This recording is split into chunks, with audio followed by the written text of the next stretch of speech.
computer. Okay, welcome.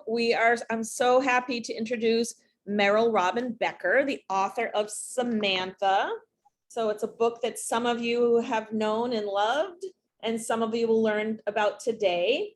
So it was really great. I was speaking with a tutor about Samantha, and we said, let's find out where Meryl is. And as chance would have it, she lives in Somerville, Massachusetts, and it was really quite easy to find her and connect with her. And she was receptive, and here she is today to tell us more about Samantha. So I'm gonna hand it over to her. Welcome, Meryl.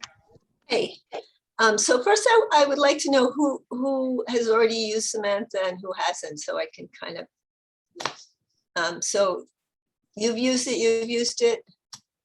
So, and I think Isabel said she used it, right? And yes, but the other two people know? Okay, all right, so I'll go through my whole spiel. Okay, all right, so what basically I was gonna do was talk to you about, so I'll talk to you, I'll give you the overview, and then you can ask lots of questions afterwards or even in between, it's fine. So I'm gonna tell you how I developed this and why. And then we're going to talk about it and use it ourselves. I always like to make it a little, hands-on kind of thing.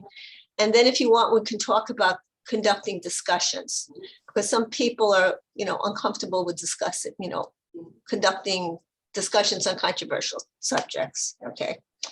So the first question is always, why a soap opera? And because the main reason is because it's fun. And it gives students something interesting to read and something interesting to talk about. And if they have something interesting to read, they'll be interested in reading, they'll read more, their reading will get better, and so on like that. So there are a lot of reading books, obviously, for people who are learning English, but in my opinion, there's a lack of stimulating high interest reading, and you need to teach grammar and all of the basics, but you also want to read things that are engaging. And to judge by best-selling books and TV and movies, people are interested in romances. So your students are the same, right? So how it came about was that I was working at a school actually in Chelsea, Massachusetts. And we had like different reading groups, different reading and vocabulary groups. And I was doing a lot of vocabulary, and I just kind of got bored with what I was doing. So I took the vocabulary words and I put them into a short reading. Okay. And I'll share that, so it'll make it, I can just read it to you, but maybe I'll show it to you. So this was the very first episode. Let me find it on here. Okay, so this was the very first episode, which some of you know. Put everybody on the side. Bradley was troubled. He couldn't concentrate on his work. All he could think about was Gloria, her face, her hair, her eyes. He sighed. If only he was married to her rather than to Samantha. Samantha and he had been married too long. After 3 years, there was no excitement left. Anyway, a man wants a woman who will look up to him. Samantha was too intelligent for him. After all, she was a medical secretary and worked in an office. He was a butcher and worked with his hands. Gloria was a magnificent looking woman, and that was enough for him. He was through with Samantha. He would tell her so tomorrow. No, he'll call her now. Okay, hold on a second. I've got to get my husband to stop talking here. Hold on. Rick, can you go upstairs? Rick, can you go upstairs? I'm sorry, I interrupted the thing here. Where are we? Gloria was a magnificent looking woman, and that was enough for him. He was through with Samantha. He would tell her so tomorrow. No, he'd call her now. He picked up the phone and put it down again. Samantha was still his wife. He just couldn't tell her he wanted out of the marriage. It would break her heart. Okay, so that was the first episode. And some of the vocabulary words were words like magnificent, that kind of thing. So I just put it in this little story. I just expected to do it like for one day, but the students besieged me with questions. What happened? Did Bradley leave Samantha? Did he stay, did he go to Gloria? Did he stay with Samantha? So I wrote another episode, and then they wanted to know what would happen. So I just kept writing them. And we did one episode of the story every week. And I made up some exercises for the vocabulary, some of them. And all week, the students look forward to Wednesday when we read the story. They discuss among themselves what they thought would happen.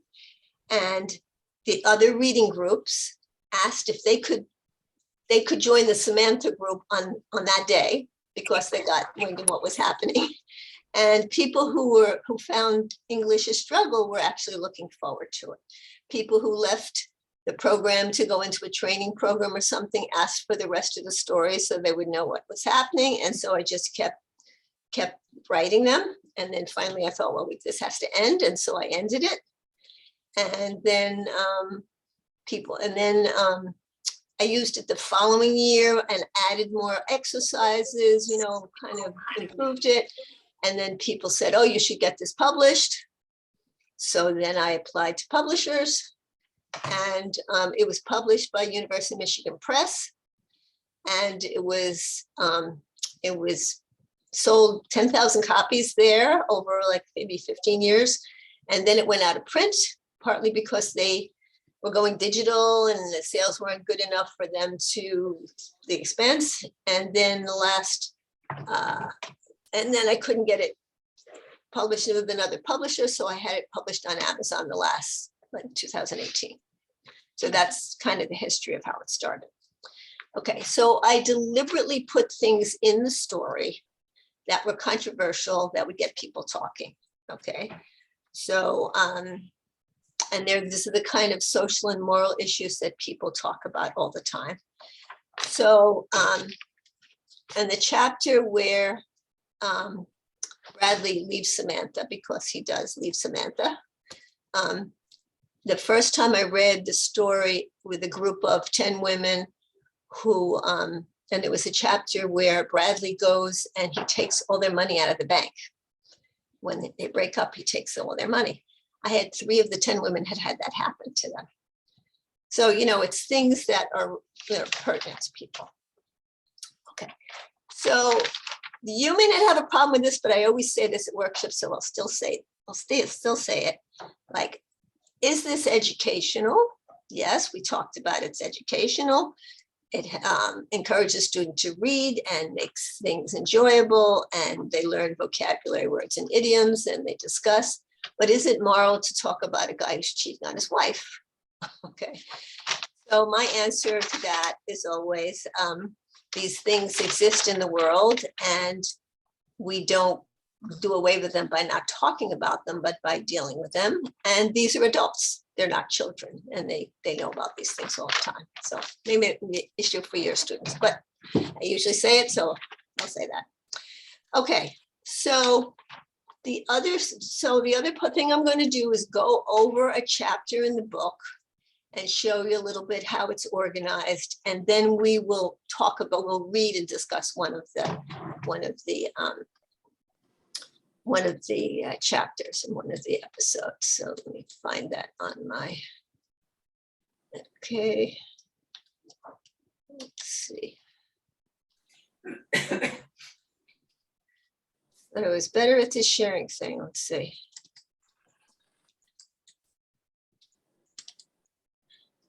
Okay, so this is chapter 8. I'm just going to show you. So first you have the title, should she or shouldn't she? So that already gets people talking about, should she or shouldn't she what? Okay. The first part of the book is a list of 12 vocabulary words, some of them with more than one meaning. So you can see here, you have the word, you have the part of speech, you have a simple definition, and then you have the sentence. Okay, so some of the words are hard words. Some of the words are easy words, but have multiple meanings that students might not know. So I'll just read through them because we're going to see them in the episode. Voice, offend, indecisive, exclaim. So quick is at this level, students already know that quick means fast, right, by this time. But they may not know that it means fast in being able to understand, like he's intelligent and quick in his studies. So some of them are harder words like exclaim or indecisive, and some of them are simpler words, but that have more than one meaning. Okay, so urgent. So puzzle, you can see there's two meanings.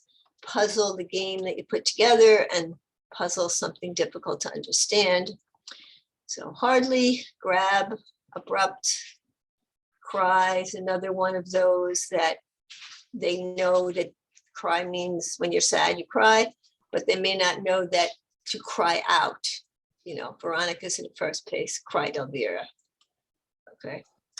Then there is a list of idioms and their different definitions. So the vocabulary words are all definitions of the word. The idioms are only as they're used in the story. Again, definition, a sentence. Stop by, his lips met hers. That already tips you off what's going on here. So what? Get to know, hold back, a little while. Okay, so, and all of, in the book, all of the sections, there are 5 sections in every chapter, and 4 of the 5 of them is exactly the same in every one, so it makes it easy for them to follow. So the first one is always a vocabulary list. The second one is the fill in the blank exercise for them to practice. So the only thing that's different about this is when I first use this with students, they would take someone like number 2, when it says, you know, when babies are hungry, they cry, he gave a loud cry. Yeah. Especially some of the definitions, there might be 3 or 4 definitions for the same word. What they would do is they just get the first one and then they just fill in the others without really looking at them. And so to keep them from doing that, what I did was I put a parenthesis here that they have to put the number of the definition as it appears in part 1 of the vocabulary. So when babies are hungry, they cry. So we go back to here. This is cry is definition number 1.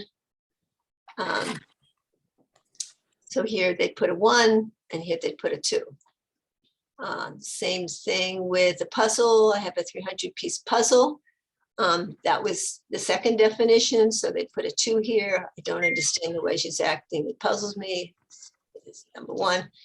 So it's a way of making them go back and look at the definitions and focus and not just like get the first one and then just write the other ones in. So that's the second one. Then there's fill in the blank for the idioms, same type of thing.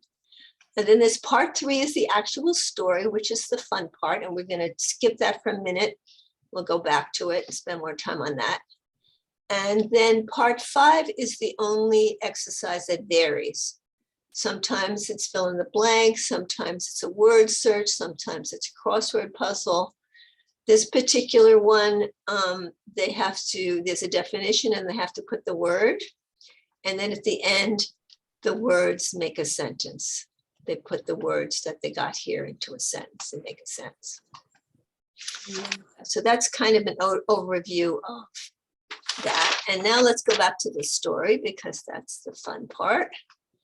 Okay, so each one starts with a summary, which I originally put in because at the time I had a lot of students that came and went. People left and people entered. And so this way, new students could read a summary of what happened before. I often actually, as I'm using it, I don't always use this. I usually ask the students to summarize what's happened in the past, which is better. But if you don't do that, you have that here. Okay, so there's a few things that you have to know before we get to chapter 8. And I'm just gonna read you a little bit of that from the book.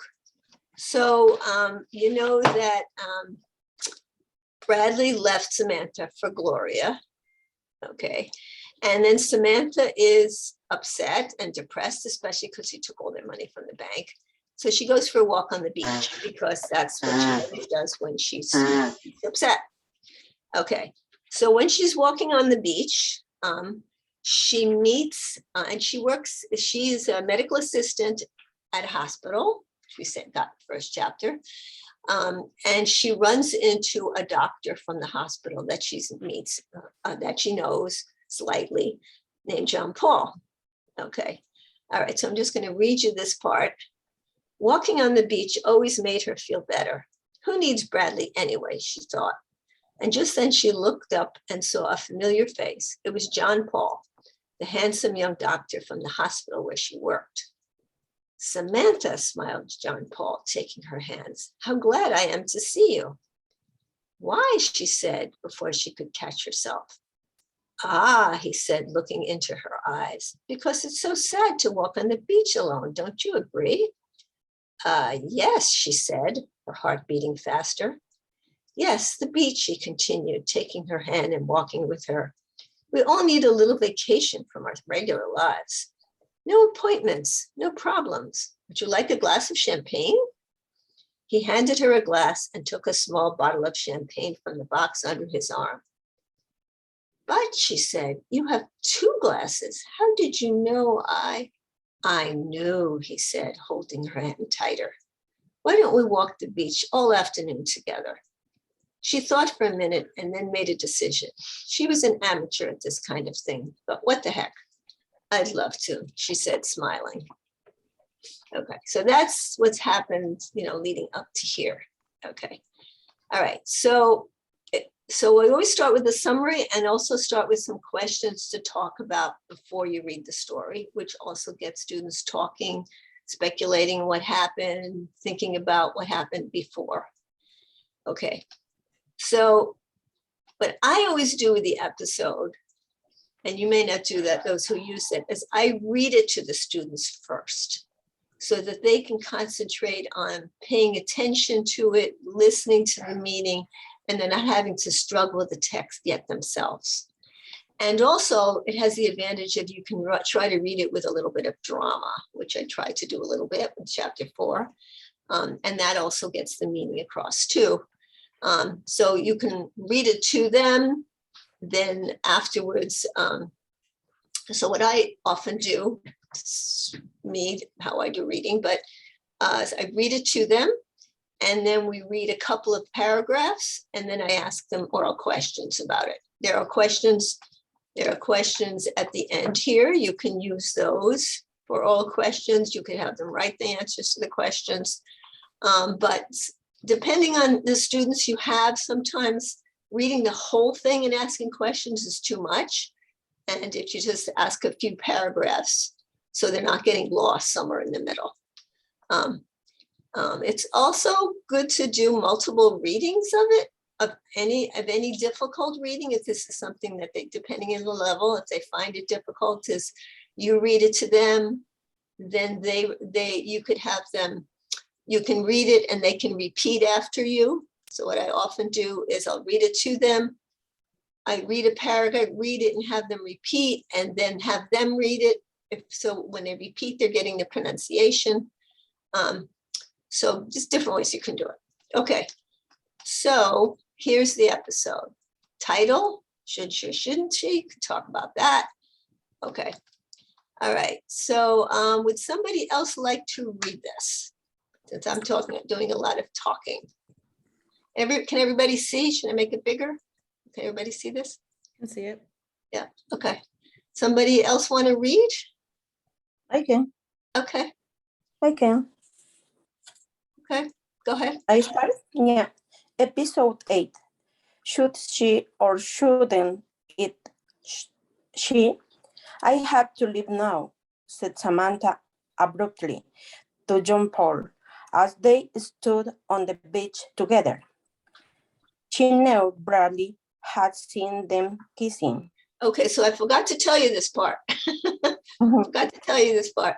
Okay, so when Samantha meets John Paul on the beach, okay, while that is happening, Bradley is with Gloria and they have a fight. And Bradley gets mad at Gloria and he decides he's going to go back to Samantha, and he goes to look for her in the beach because he knows that she always goes to the beach when she's upset. And he sees her kissing John Paul. And Samantha turns around and sees that he saw her. So Bradley, her husband, has seen her kissing John Paul, and she knows this.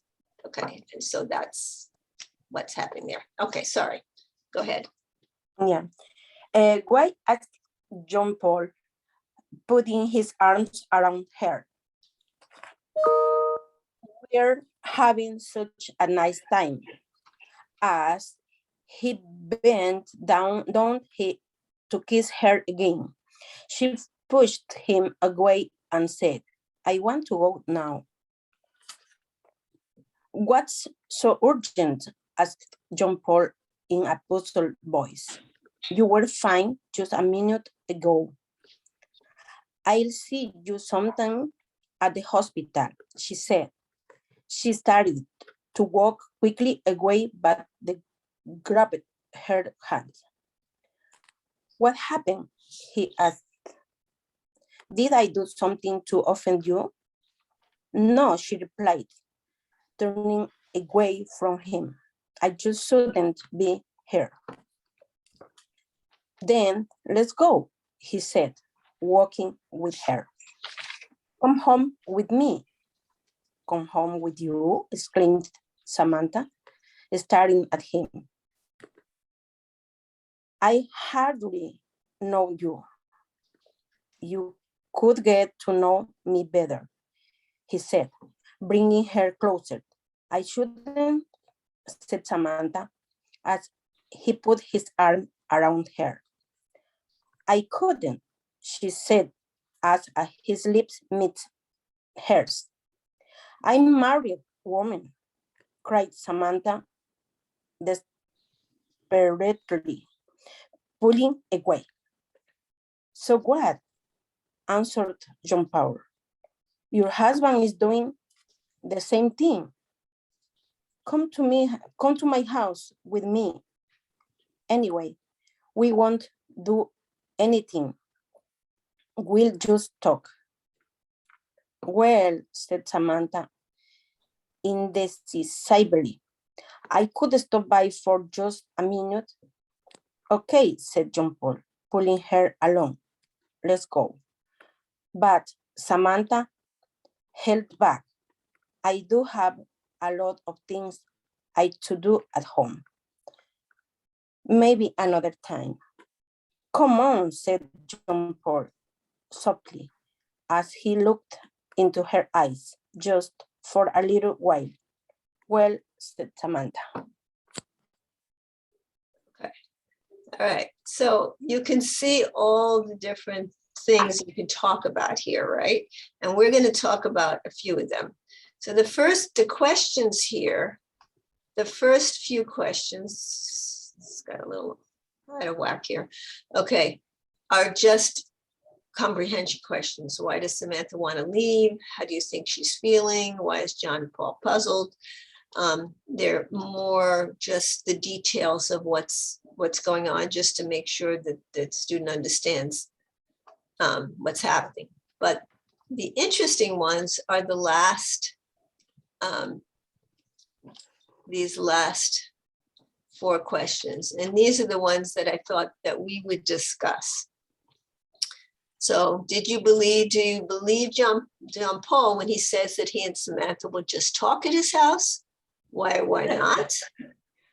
In your opinion, is it okay for Samantha to go with John? Well, let's do them one at a time. So number 6, do you believe John Paul when he says they'll just talk? What do you think? No. I don't think. Nobody believes No. him? And why not? Why not? Why don't you believe him? Because John Paul, like a man, he's a man. Maybe he's trying to go more than she's is waiting from him. she is confused now because she has she was having a difficult times from his feelings with Bradley was But why should one. she not believe him? Why should she not believe him? He is going with another woman. Samantha was confused. She's confused now. She's it is now a good moment for to have a start a Right. So relationship. we're kind of going ahead to some of the other questions, right? She's confused, so this is not a good time because number 7, in your opinion, is it okay for Samantha to go with John Paul, or is it wrong? And Isabella's saying she's confused, so this is not a good time for her. Okay, but people said no, they don't believe him. So why don't you believe him? I would say on a couple of, well, first of all, we all have our own personal histories, come with a little bit of wisdom there. Also, when he's walking on the beach and has 2 glasses in the champagne, that's kind of a clue that, any pretty woman that came along probably would qualify. It just happened Samantha crossed his path. So, you've set it up very nicely for him to look like a ladies' man, and so that's my opinion. And that's not what he tells her. No. He tells her, "Oh, I just knew you were coming along," right? Which is another Playboy tactic, right? Yeah. Anybody else want to say anything about this? I would be suspicious. I was totally suspicious with the 2 glasses of champagne, as Lenore said. And also, he was very forward. He knew she was married. He took her hands right away. He was all ready to embrace and kiss her, which is not your typical, the doctor at the hospital and the medical secretary.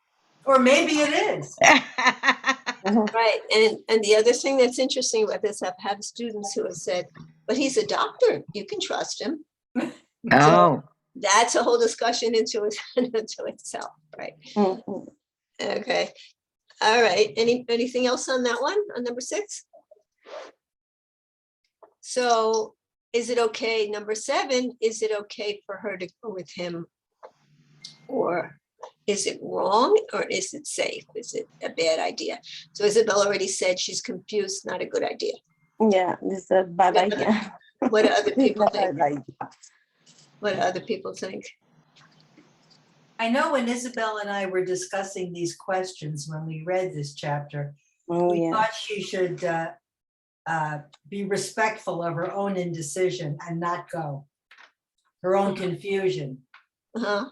Okay. Yeah, because she has many feelings inside. She's indecisive. She feels angry. She feels disappointed. She feels hard. I think only she spent a good time in the beach, maybe romantic moment. But when she put her feet over the land, she told, "No, what I doing?" Right. Okay. Yeah, but it is very confused, and when the people have or had this situation, is early to take a decision or go into another relationship quick. Right. Okay. Anybody else? Anybody think it's okay for her to go? Well, she's already making excuses herself, Right. that she has things to do at home. So she obviously has mixed feelings about whether she should go with him or not. Right. Yes. Yes. Okay. Anybody else? So is it safe for her to go? She doesn't know him very well. I don't think it's safe at all.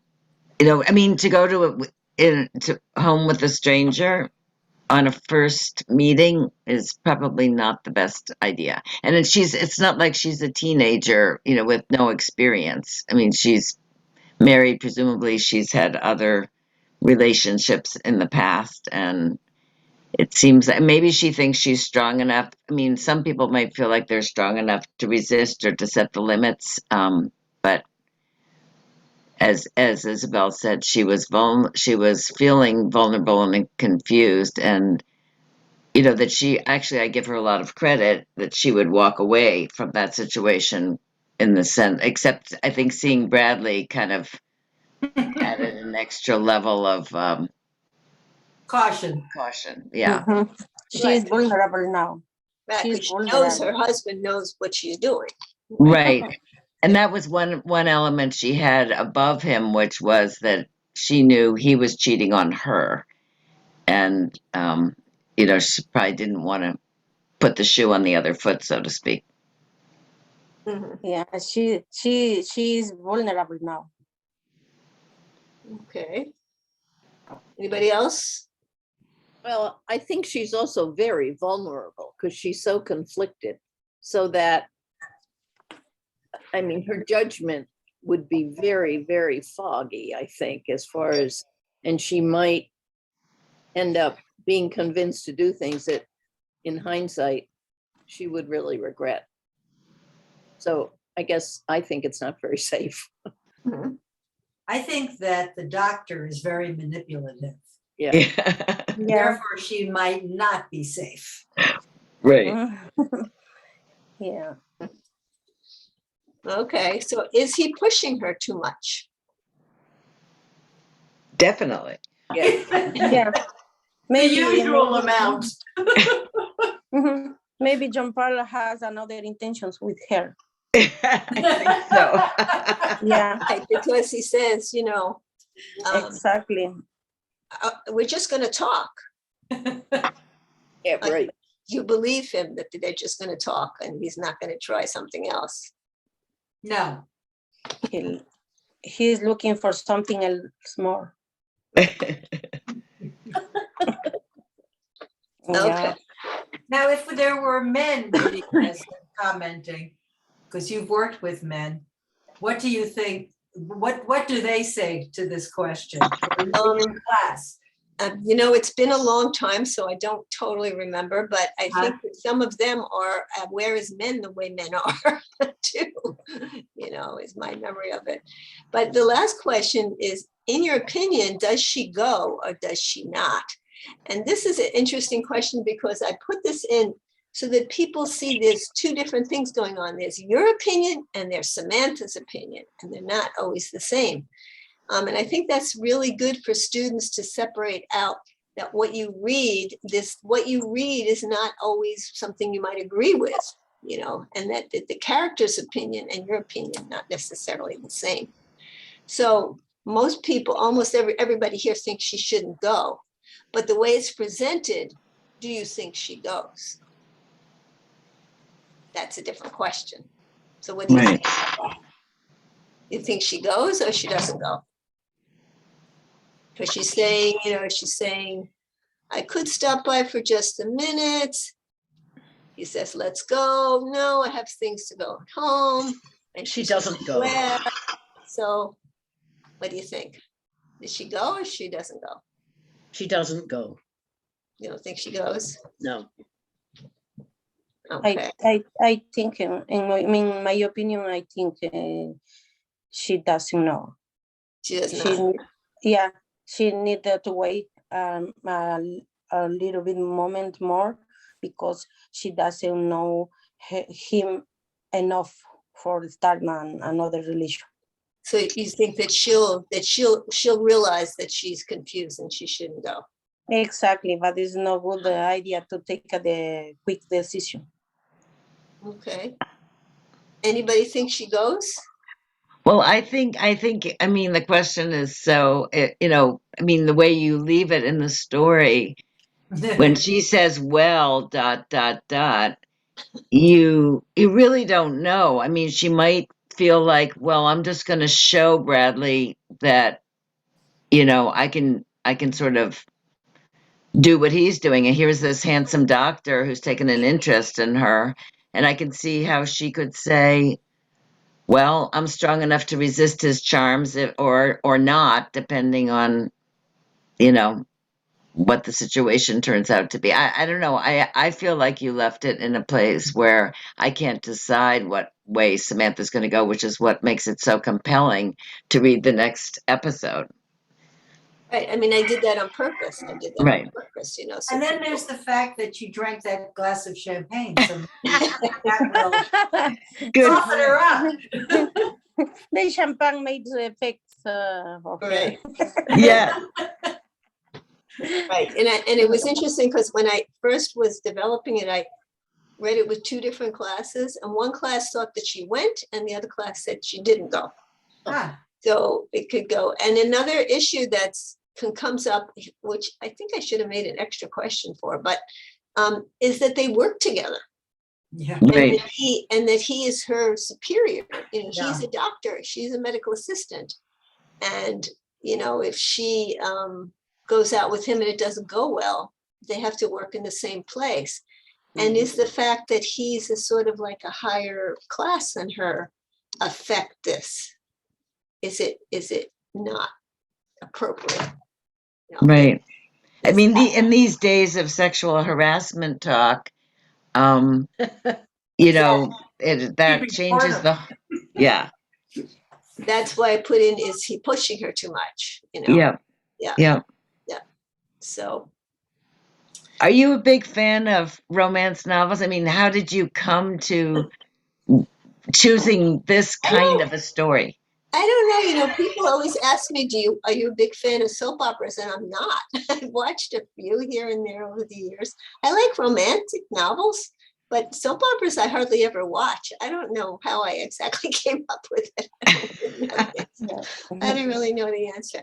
But anyway, you can see all the things just from us discussing all of the things that you could discuss with your student, right? You know, is it okay for her to kiss him when she's still married? You know, there's that whole thing. Even though he's cheating on her, is it okay for her to cheat on him?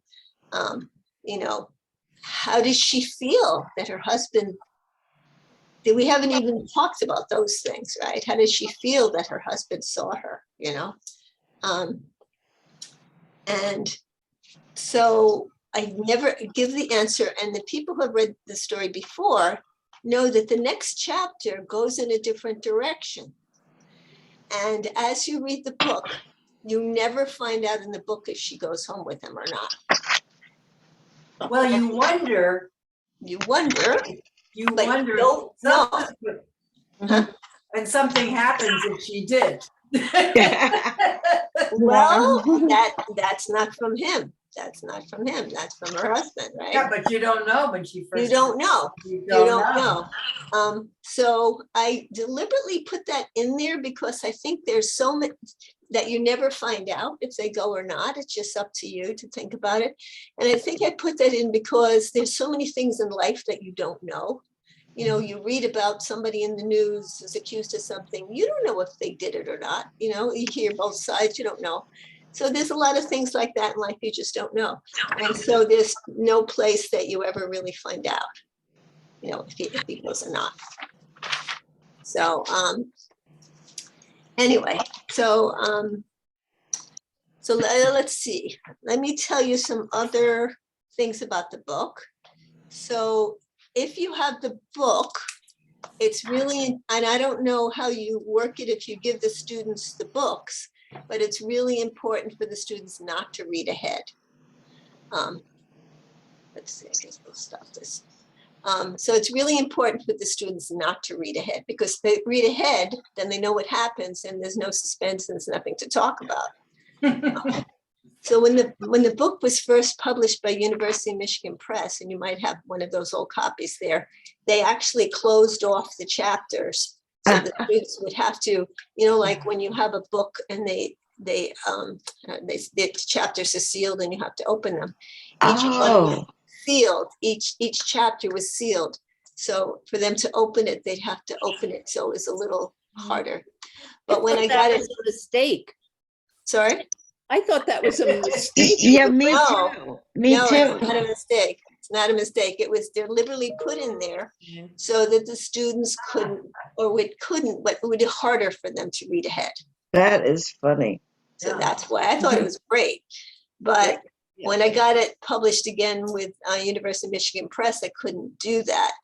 So what I usually tell people to do, I don't know, I did have one, is to take like a rubber band and put it like, Yep. you know, and say, don't go past, don't go past this. And somehow if they have the physical marker, maybe it'll keep them from reading ahead.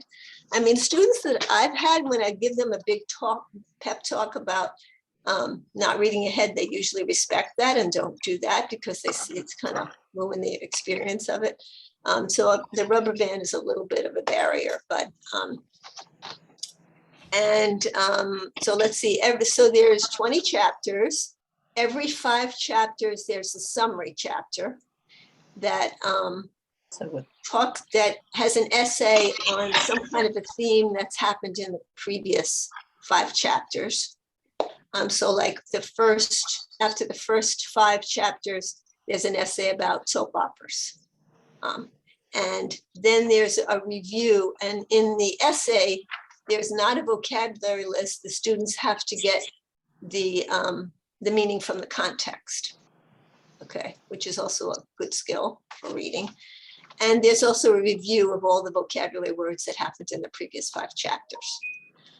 And so there's 4 of them. And let's see, I could tell you the plot if you want. Some of you know the plot. Some of you don't know the plot. Do you want to know the plot or not? I don't know. No. No, yes. Some of you already know. I think there's only 2 people that haven't used it. I haven't used it. Okay. So I guess the biggest thing to know that I think is good to know is that I won't tell you, I guess I won't tell you the whole plot, but is that Samantha finds out that she is pregnant from her husband. And she knows it's her husband because of the timing of it. That's why we don't really know if she slept with John Paul, because that was like recent. And she's, I think, I forgot what it's, 2 months pregnant or 3 months pregnant. So then there's several chapters of her deciding what to do about her pregnancy.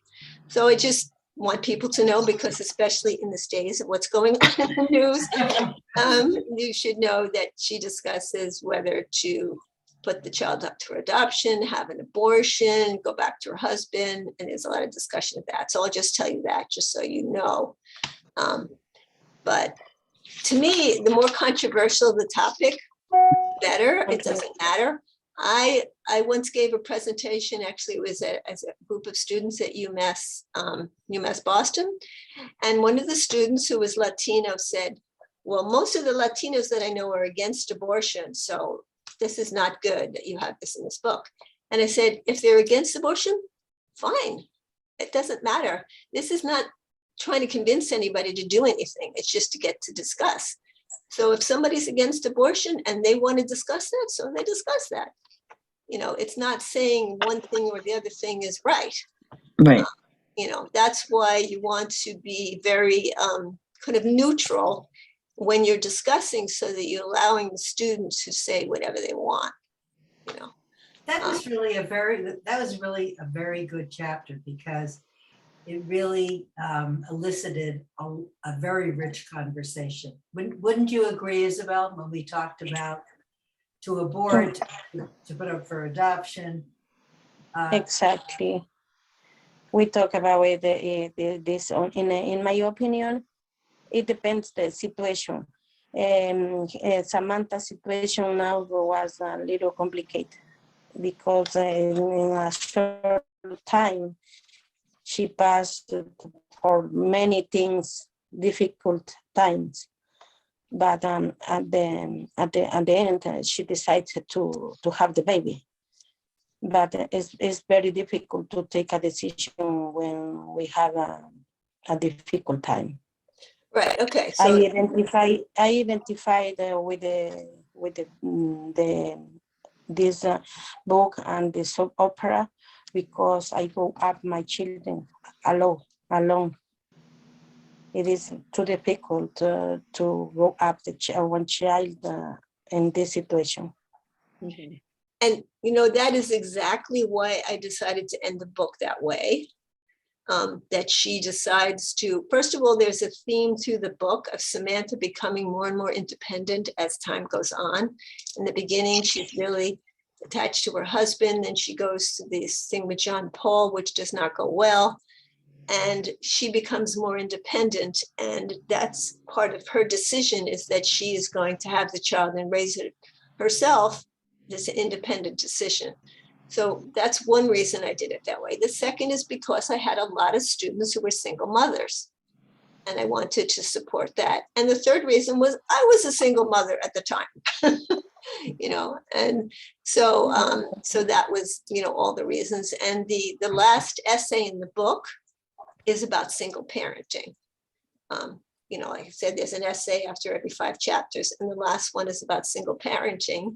And I put in there not only the challenges of single parenting, but some of the positive things about single parenting, like the mother becomes very close to her children, as an example. So that's a perfect example of why I decided that. When you were writing the book, were you actually writing just a chapter ahead, or did you have the story in mind, and then No. just, how did it go? What was your process? When I first wrote it, I just did it a week at a time. I didn't really have a plan at all, especially because I never thought it would be published. I was just doing it for fun. And every week I'd think, well, what should Samantha do this week? And then I'd just make something up and they'd read it. And then as it got towards, the middle to when she got pregnant, then I saw, I think the last part I kind of planned, the last part of her deciding to be a single mother. I think by that time I thought, well, now I've got to end the story. So now I have to have a plan. But in the beginning, no, I just kind of did this and did that, kind of thing. So Meryl, did you include how difficult it is as a single parent earning relatively little to take Yes. good care of your child? Yes, that's in the essay. Yes. And then the second book, the sequel, is about Samantha being a single parent and having a baby and meeting somebody else, But yes, that's in the essay. Yes, that's also in there. How when you decided to, pitch this as a published thing, was that when you came up with those extra essays, like after the chapter we just read? At the end of those 10 chapters, the last chapter is dating in the United States, and also encouraging the student to talk about, what's dating like in their country of origin and so on. Did you bring those fact-based essays, like on the single parenting and the dating and so on, in when you decided to publish the book? Yes, I think I did that. Yes, to give it more meat, sort of. Yeah, I think those review chapters came. And I think the publisher, also I had only a few exercises, and I think the publisher wanted me to put in more. So I think with the publisher, I added some more exercises and I added those review chapters. I think that's right. I know one of the things that my students really love when you're talking about intermediate students is the idioms. I mean, in addition to the story, which is totally compelling, and the conversations that the story evokes, were the idioms, because there are books on idioms, but they don't relate to a story. And this is so nice to have the idiom and the context in which you use the idiom. It's great. And I kind of wish you would, I wish you or somebody else would, write something again similar, because it's such a useful, you really end the sequel, wishing that there was, another book you could go to go forward, because it's just such a great idea. Thank you. So we're one of Yeah. your fans. I'm a fan. Well, I I've since enjoy found out to- since I wrote this, which was like 25 years ago, I've since discovered, I call them idioms in the book, but I've since, and some of them are technically an idiom is something like, you're pulling my leg, something like that. Yeah. Most of the ones that I had, I think, if I remember right, are what they now call, which I found out called formulaic expressions, which is a little Oh. different than idioms in the sense that they are clusters of words that people use all the time. Not necessarily an idiom where you wouldn't understand it at all, because idioms are used less frequently. But Yeah. I'm trying to give you an example of what I'm talking about. So I use those a lot. And when I teach now, I do a lot of that because I think, so like go out with, like he's going out with somebody. So that is just an expression that people uses all the time. It doesn't mean you're going somewhere, Right. or seeing each other, to say so. And so they're actually called, I found out since then, called formulaic language, and there's another name for it, which are these clusters of words that people just use all the time, like thanks for letting me know, those kinds of things. And I think those are very, very useful to students because people use them all the time.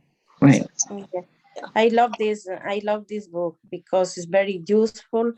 I learned a lot of because this is a book very clear. I understand everything. Each vocabulary, each word engage with the readers. I go into this story. It is more for me. Is more excitement. It catch me more attention, more curiously.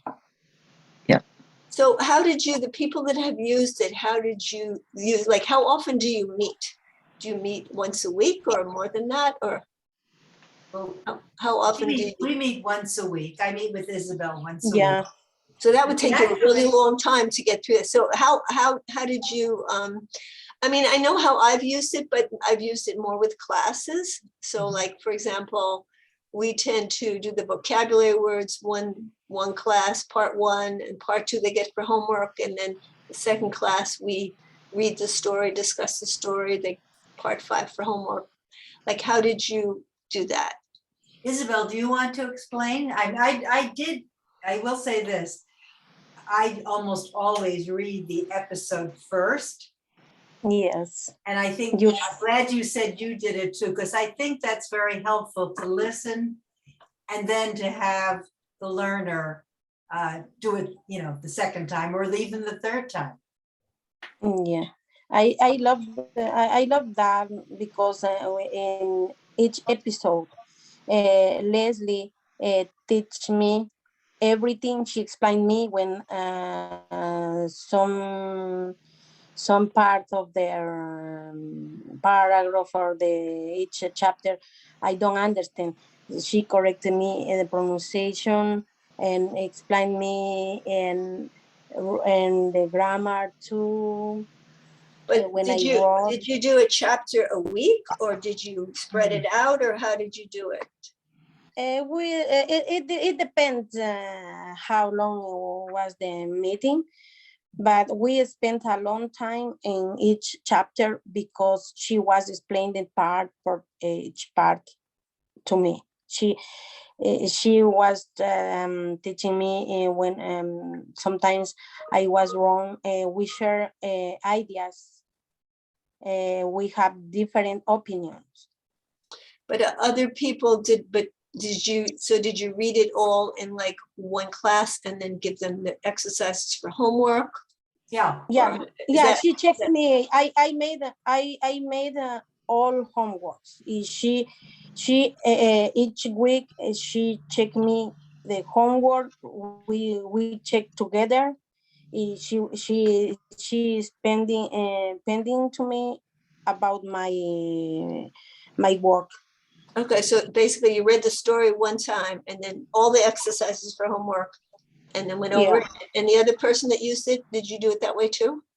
No, Lenore? no, when I did it, I would usually the way I would read with them is I would read a couple of sentences and then they would read a couple of sentences, or we would do it paragraph by paragraph, or somebody would read Gloria, and I don't we do it different ways, but I didn't always do all the parts depending on, and my students, neither one of them ever did homework because they didn't have time because of their own work schedules. So we would pick and choose among the exercises. We always did the vocabulary, we always worked on pronunciation.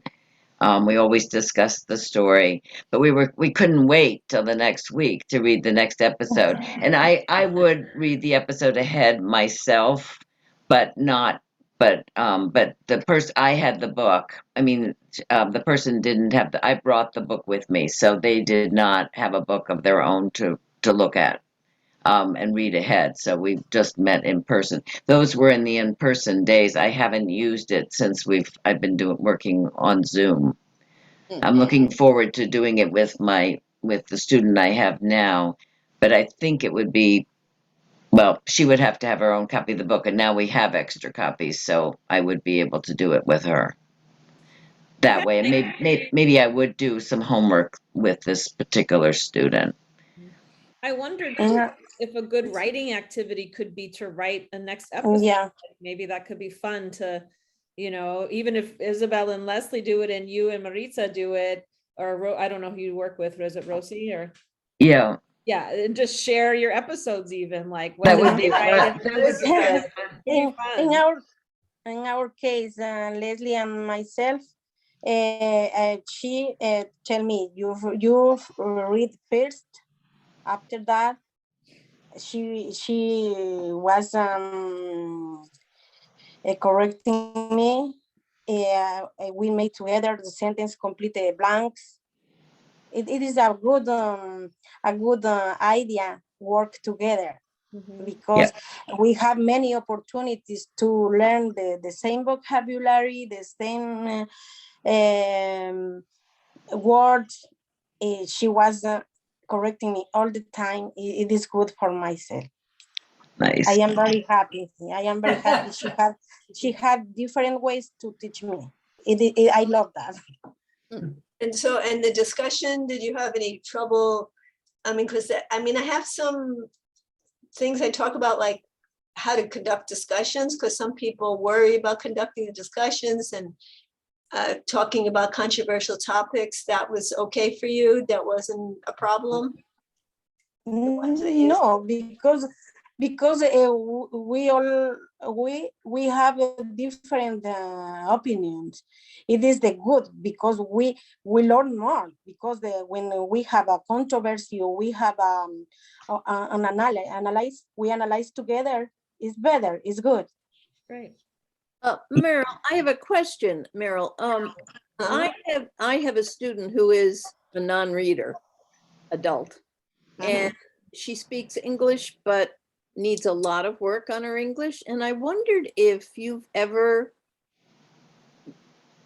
used this strictly in an oral way, or if I could, to try to stimulate discussion to help her with her English. She would never be able to read this, but in teaching her reading, any of the stories are so elementary and boring for an adult. Tab sat on the mat. It's just awful. But I was thinking, just for oral discussion, if you think that might work. I think I don't see why not. I mean, to get the discussion growing, it should work. I'm trying to think if I know any really low literacy books that are a little more interesting. What's the name of that series? New Readers Press has some. New Readers Press has some good basic reading books. The one that comes to mind, but I can't remember the name of it, is about a woman from Sudan. She's in a headscarf and she comes to America. But it's not completely for non-readers, so it's fairly low. I don't know, you could look on New Readers think Press we on their have that- website. We have many of those books in Yeah. in the library, because before Isabel and I launched into Samantha, we were reading together biographies of Martin Luther King and Mahatma Gandhi Right. and Seen those. Gertrude Truman. I Yes. think those were part of that series with pictures and short chapters. Right, I've seen those. And I Yeah. could use those orally. She could never read those. Right. I think this would be a great book to try for stimulating discussion and having conversation. And because, Meryl, because we always work one-on-one, and it's not, you don't quite have the same challenges as you do when you're dealing with a group and the concerns about, because you already have a relationship with that person. So Right. there's trust built into it. So it doesn't, so if you express an opinion that is contrary, it's not a group thing that you're expressing it to. You're only expressing it to this one person that you care about and you trust. So I don't think they're the same kinds of concerns. Right. Right. And also a Maybe single you- mom. She's a single mom with 5 kids, so. Mhm. Doesn't have time to read. Maybe for the time, yeah. No homework. Maybe the time. The problem here is the time, because she spent a lot of time caring her babies. Or Yeah. maybe the time is the problem. Right. Many activities doesn't permit us to catch the knowledge the different way. It's Right. for the time. It's the time. Maybe you can. I suggest you. Maybe you should add image videos about it. Maybe with another I kind try to of think of the name of maybe this book she that I'm can thinking listen. of. Yeah, exactly. Yeah, I Maybe try she to, will listen sentences and other things. Yeah. okay, if I think of the name of this book that I'm thinking of, I'll send it to Lee. Okay. I can't. Great. I thought it was New Readers Press, but I'm not sure, and I just. Yeah. In my case, Leslie helps me. When we started, I read many books about biographies from many important people here in the United States or around the world. Right. It catch me my attention, because Yes. when I started learning English, when I came here, in the personal, I don't like to read too much. But I try to engage with the history. The history is very interesting. It's quick. Good. It makes it easy to learn. Right. Sarah, it sounds like it could be fun too, so that you spend some of the time doing the, grammar and the sight words and that kind of work. And then sounds fun for her to have you read to, and it's still vocabulary and expressions and opportunity for listening and speaking. So it sounds like it could I be think a nice combination. There's a good book that I like called Sam and Pat. But I don't know if I'm not sure. I looked it up recently because I have a student I'm going to be tutoring who also can't read at all over the summer, who's from Afghanistan. And this is a book called Sam and Pat, which is very phonetic, but there are little stories and some of them are funny. So it's a little more engaging, but I'm not sure. I looked up a copy on Amazon. It was like $38. I don't know if that's a normal price or it's because it's out of print. But anyway, you could look for that one, Sam and Pat. That's a pretty good book. I do want to Yeah. comment that one of the best tools in the book is the idioms. Yeah. Really That's what made important. me think of it. Yeah. Really important. Because we use all the time. Yep. Good. Yeah. Good to know. Yeah, because Samantha, for me, Samantha is a complete book. It has the four skill of the communication is reading, listening, speaking, talking. and writing. It's complete. Mhm. Okay, great. And I'm sorry that the sequel is not really in print anymore, but it was. How do you get it so you can get the first volume on Amazon? Well, because what happened was, like I said, they both went out of print, Yes, and then I mean because the digital version. right, because I don't have a digital copy of either one of them. For me to publish the first one, it all had to be scanned, and I had to pay an editor, and it was like a whole big thing. And then the problem was, when I had it with University of Michigan Press, they did all of the marketing. They had it in their catalog. I didn't have to do anything. When I have it on Amazon, I have to try to like publicize, and it's very hard to do. It's very hard to do. And so that's why I didn't do it with the sequel, because it was just so expensive and so much work But to do. you know what, Meryl? Couldn't you, I mean, the way you're doing this now with us, Mhm. couldn't you do that with other groups to promote this book? And we have testimonials now you can add to it. I was gonna say, I wrote Yeah. If you want to put reviews on Amazon, that would be good.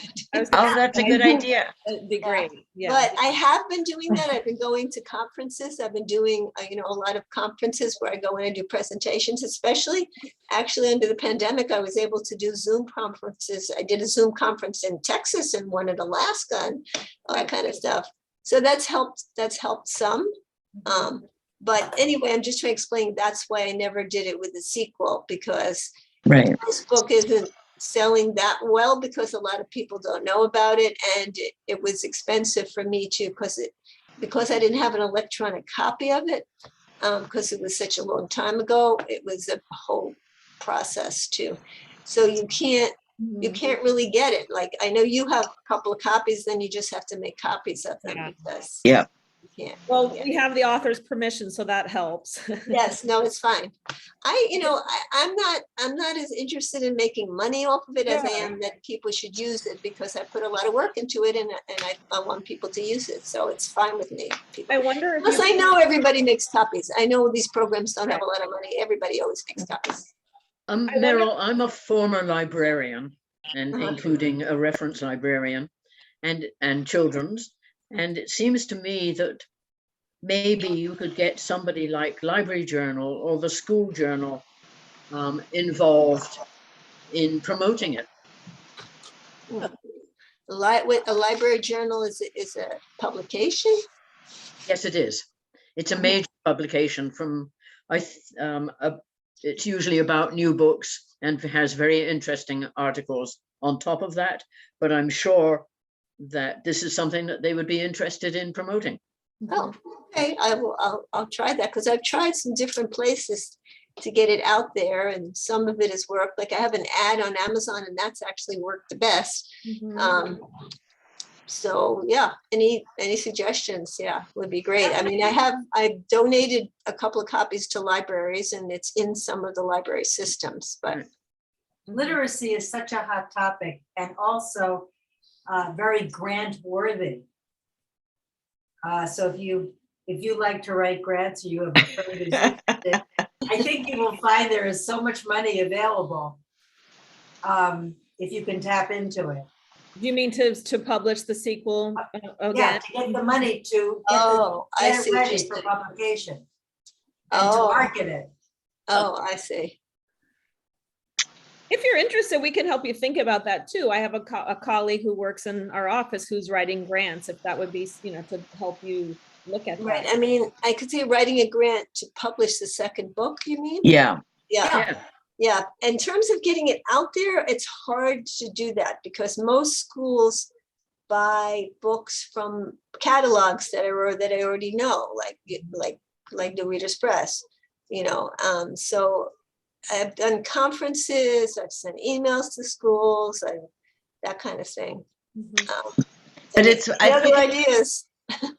right. I mean, it's sort of, and it's sort of an adjunct to an ESL kind of curriculum, and organizations like ours, of which I think there are quite a few, that that focus on ESL type learning, and I guess it would be tapping into that community, which it seems like you're pretty tapped into in your own professional life. So I don't know, but it would be great to be able to help you to gain more readers and users, because it's such a great resource. Plus the content is for adults rather than Yes. elementary school Yeah. children. Right. Yeah, I mean, Mhm. it's even in a way post high school. Yeah. I mean, High school. that would be a more awkward conversation to have with a high school student. The conversations that this book generates is more adult oriented, which makes it why it's so Right. great to use it and so much fun. Well, it has been used mostly in adult ed, and some community colleges have used it. Yeah. Some high Yeah. schools, but like you say, the high schools are very nervous about the content. Yeah. Yes. Personally find ridiculous because high school students know all about this stuff. It's But not for adult people, yes. Yeah. Yeah. Well, but you're right. It's more, it's used more with adults, right? Yeah. Also, I wonder if it'd be really fun to make videos of it, to have chat episodes and videos like with a class, could be a really fun opportunity. Right. yeah. Yeah, I mean, and another you could do is have students role play, the characters and then record it, something Yeah. like that. Yeah, Yes. yeah, another thing you could do. I think terrific. we're going to take this on the road, get I know. Barrington Stage involved. Right. Well, any ideas you have, I'm open to them because I've been trying to do that. I think it's getting a little better. It seems like I'm getting a little more sales, but Good. it's still, hard for me to try to figure out how to get it out there to people. Well, thank you so much. I'm so happy we recorded this. It can help us when we do tell a new tutor about this to say, here, you can watch this video now and learn a little bit more about it. But I've learned a lot more too, which is great. We have a lot of copies of this now, the pink one, the original. Yeah. And this one now, the Yeah. second edition. Right. Yeah, what, you mean, the second edition, yes. Yeah. Yeah, Yeah. so that's Sequel. great. Not Yeah. the sequel. I mean, I don't know if did you buy more of the sequel too? No, because I No, can't. 'cause find You that's it. can't get it. You can't Not get it. available. Yeah. But I think I I will- will. I think I will make some copies of it, like some nice copies of it. So, yeah, we have the recorded version of Meryl telling us that we could do it. So, No, it's fine. But if you think a grant, I don't know who I'd apply to get a grant to do the second book. I don't but- know. Maybe it's just worth looking into, though. It could be interesting. Maybe even through your school or something, through Scale. Maybe they know of it'd be a good opportunity for them too. It would seem. Maybe not, but I think there's an organization called the Literacy Project. I haven't Yes. looked lately. I don't know if that's a granting organization, but if you Google grants for literacy, I mean, you won't even have enough time in a week to look at them all. right. That's Because true. it's a very important topic. Yeah. You might have to find out first what it would cost, so you can, in the grant, say this is what it would cost to. Well, I know what it cost me for Yeah. this one, so I have an idea. Yeah. Well, thank you. Thanks, everybody. Go on and. Thank you, enjoy. Meryl. Yeah. Thank you. Hey, thank you. It was really fun hearing all of your Thank you. reactions and your experience. It's fun for me also. Good. Great. Thank you, Isabel, for joining us. That was great. So good. Yeah, thank you so much.